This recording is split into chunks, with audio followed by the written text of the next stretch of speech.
தென்மேற்கு பருவமழை தொடங்கப் போகும் அற்புதமான மாதம் இந்த ஜூன் மாதம் ஆகும். வைகாசியும் ஆனியும் இணைந்த மாதம், கோவில்களில் திருவிழாக்கள் நிறைந்த மாதம். அப்பேற்பட்ட இந்த ஜூன் மாதத்தில் நடக்க இருக்கும் ஒரு சில கிரகங்களின் பெயர்ச்சிகள் மிக மிக முக்கியமானவையாக கருதப்படுகின்றன. ஒரே சமயத்தில் பல கிரகங்கள் அதிக பலம் பெற்று ஆட்சியாக அமரும் அமைப்பு இந்த ஜூன் மாத கிரக பெயர்ச்சியில் ஏற்படுகிறது. இந்த ஆண்டு ஜூன் மாதம் நடக்கும் பெயர்ச்சிகளில் மிக மிக முக்கியமான ஒன்று செவ்வாய் பெயர்ச்சியாகும். சில மாதங்களாகவே பகை கிரகங்களுடன் சஞ்சரித்து வந்த செவ்வாய் பகவான் தற்போது தன்னுடைய சொந்த வீட்டில் ஆட்சி பலம் பெற்று சஞ்சரிக்கப் போகிறார். ராகுவிடம் இருந்து விலகி தனித்து பயணம் செய்வது பல ராசிகளுக்கு யோகம் கொடுக்கும். ஜூன் 1ஆம் தேதியே செவ்வாய் பகவான் மேச ராசிக்கு இடப்பெயர்ச்சி ஆகின்றார். சுக்கிர பகவான் ஜூன் மாதம் 12ஆம் தேதி மிதுன ராசிக்கு இடப்பெயர்ச்சி அடைகிறார். இது லட்சுமி நாராயண யோகத்தை ஏற்படுத்தும். சூரிய பகவான் ஜூன் 15ஆம் தேதி மிதுன ராசிக்கு பெயர்ச்சியாகிறார். இது ஆனி மாத பிறப்பை குறிக்கும். மிதுன ராசியில் பெயர்ச்சியடையும் புதன் பகவானால் 3 ராஜயோகங்கள் உண்டாகும். சனி பகவான் மாத இறுதியில், அதாவது ஜூன் மாதம் 30ஆம் தேதி வக்கர பெயர்ச்சி அடைகிறார். சனியின் பார்வையில் செவ்வாய், சனி மற்றும் செவ்வாய் ஆட்சி பலம் போன்றவைகளால் சில நெருக்கடிகளை உண்டாக்கும். குரு பகவானின் சுப பார்வை கன்னி ராசியில் இருக்கும் கேது பகவானின் மீது படுவதால் ஒவ்வொரு ராசிக்கும் குறிப்பிடத்தக்க மாற்றங்கள் ஏற்படும். இந்த கிரக பெயர்ச்சிகளின் காரணமாக மிதுன ராசியில் புதாதித்ய யோகம், சுக்கிராதித்ய யோகம், கஜலட்சுமி ராஜயோகமும் உருவாகிறது. இதன் காரணமாக சில ராசிக்காரர்களுக்கு அதிர்ஷ்டமும் பணவரவும் பதவி உயர்வும் தன வரவும் கிடைக்க வாய்ப்புள்ளது. இனி உங்கள் ராசிக்கான பலன் என்ன என்பதனை பற்றியும், அசுப பலன் ஏற்படுமாயின் ராசிக்காரர்கள் வழிபட வேண்டிய தெய்வம், மேற்கொள்ள வேண்டிய பரிகாரம் என்ன என்பதனை பற்றியும் காண்போம். ரிஷபராசி அன்பர்களே, உங்கள் ராசிநாதன் சுக்கிரன் உங்கள் ராசியிலேயே இருக்கிறார். இது உங்களுக்கு மிகவும் பக்கபலமாக இருக்கும். இந்த ஜூன் மாதம் உங்களுக்கு அற்புதமான மாதமாக இருக்கும். நினைத்த காரியங்கள் அனைத்தும் நிறைவேறும். ராசிநாதன் பலமாக இருப்பதனால் உங்கள் ஆசைகள் நிறைவேறும். உடல் நலம் நன்றாக இருக்கும். மனத்தெளிவு உண்டாகும்.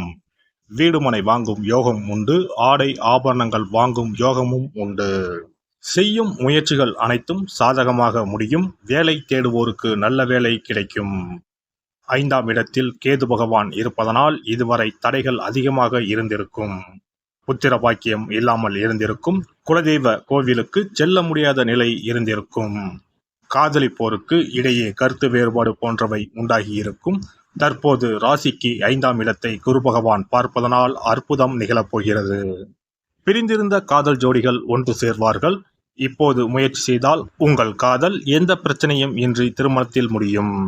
குலதெய்வ கோவிலுக்கு செல்ல முடியாத நிலை மாறும். உங்கள் வேண்டுதல்கள், சுப நிகழ்ச்சிகளை உங்கள் குலதெய்வ கோவிலில் நிறைவேற்றலாம். எந்த தடையும் இருக்காது. குழந்தை இல்லாமல் தவிப்போருக்கு புத்திர பாக்கியம் கிடைக்கக்கூடிய அற்புதமான காலகட்டம் இதுவாகும். திருமணம் ஆகாத ரிஷபராசியினருக்கு இந்த மாதம் திருமண வாய்ப்பு கைகூடி வரும். நல்ல வரன் அமையும். மனதிற்கு பிடித்த வரன் அமையும். பூர்வீக சொத்துக்களில் இருந்த பிரச்சனைகள் தீரும். தந்தை மற்றும் அவர் வழி உறவுகளால் ஆதாயம் உண்டு. வெளியூர், வெளிநாடு பயணம் மேற்கொள்வீர்கள். வெளிநாடு செல்ல காத்திருப்போருக்கு இம்மாதம் விசா கிடைக்கும். நல்ல பணியில் அமர்வீர்கள். 11ஆம் இடமான லாபஸ்தானத்தில் ராகு உள்ளார். தொழிலில் நல்ல லாபம் உண்டாகும். பணம் உங்களை தேடி வரப்போகிறது. பணம் சம்பாதிக்க சரியான காலகட்டம் இதுவாகும். கடந்த காலங்களில் ஏற்பட்ட நஷ்டம் எல்லாம் சரியாகும். இம்மாதம் இரட்டிப்பு லாபம் உண்டாகும். தொழில் வியாபாரத்தில் நல்ல முன்னேற்றம் உண்டாகும். உங்கள் ராசிக்கு 2ஆம் அதிபதி புதன் பகவான் முயற்சி ஸ்தானத்திற்கு வருவதால் நினைத்த எதிர்பார்த்த காரியங்கள் அனைத்தும் நிறைவேறும். இம்மாதம் முழுவதும் நன்மைகள் அதிகம் நடைபெற்றாலும் ஜூன் 12ஆம் தேதிக்கு பின் இன்னும் அற்புதமாக இருக்கும். குடும்பத்தில் மகிழ்ச்சி அதிகரிக்கும். கணவன் மனைவி இடையே கருத்து மோதல்கள் நீங்கும். ஒருவரை ஒருவர் அனுசரித்து விட்டு கொடுத்து செல்வீர்கள்.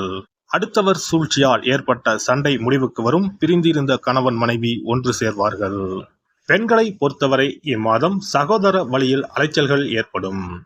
கணவர் வழி உறவினர்களின் மத்தியில் செல்வாக்கு உயரும். வேலைக்கு செல்லும் பெண்களுக்கு முன்னேற்றம் ஏற்படும். குடும்பத்தினர் மத்தியில் செல்வாக்கு அதிகரிக்கும். இன்ப சுற்றுலாக்கள் சென்று வருவீர்கள். விலகிச் சென்றவர்கள் பற்றிய சிந்தனைகள் மேம்படும். விளையாட்டுப் போட்டிகளில் தனிப்பட்ட ஈடுபாடுகள் உண்டாகும். மாணவர்களுக்கு இம்மாதம் முயற்சிக்கு ஏற்ப பலன் கிடைக்கும். ஆசிரியர் அறிவுரையை ஏற்று நடப்பது நன்மை தரும். மறதி தொடர்பான பிரச்சனைகள் தோன்றி மறையும். எதிலும் நேர்மறை சிந்தனைகளுடன் செயல்படவும். உயர்கல்வியில் எதிர்பார்த்த முடிவு கிடைக்கும். வெளி விளையாட்டுகளில் ஈடுபாடும் புதிய அனுபவமும் கிடைக்கும். விரும்பிய பாட பிரிவுகளிலும் சேர்வீர்கள்.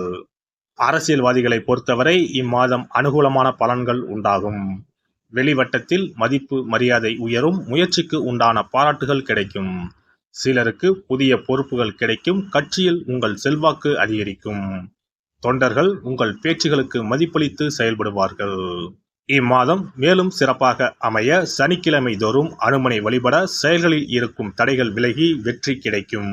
சிறப்பு பரிகாரங்கள். கோதுமை மாவினால் சிறு சிறு உருண்டைகளாக 7 அல்லது 14 அல்லது 7 மடங்குகளில் உருண்டை செய்து கொள்ளவும். குங்குமத்தில் கொஞ்சம் நீர் விட்டு அதை வன்னி குச்சி அல்லது மாதுளை மர குச்சியால் தொட்டு கோதுமை உருண்டையில் ஸ்டீம் என்று எழுதி அதை குளம், ஆறு அல்லது கோவில் தெப்பக்குளத்தில் உள்ள மீன்களுக்கு போடவும். எழுதிய பின்னர் ஸ்டீம் என்பது அழிந்துவிட்டாலும் பரவாயில்லை.